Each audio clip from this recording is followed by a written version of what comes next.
अल्लाह के फरिश्ते उन लोगों को तलाश करते रहते हैं जो मस्जिदों के खूटे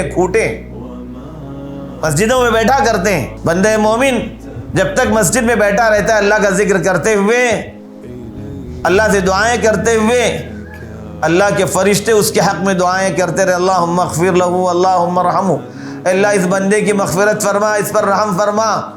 अल्लाह के फरिश्ते उसके हक में दुआएं करते रहते हैं। तो ये सब चीज़ें इंसान के उस नूर को जिला बख्शने वाली चीज़ें हैं, जो नूर अल्लाह ताला ने इंसान के क़ल्ब में रखा है, ईमान का, इस्लाम का, कुरान का, हिदायत का नूर। इसकी फ़िक्र करने की ज़रूरत है।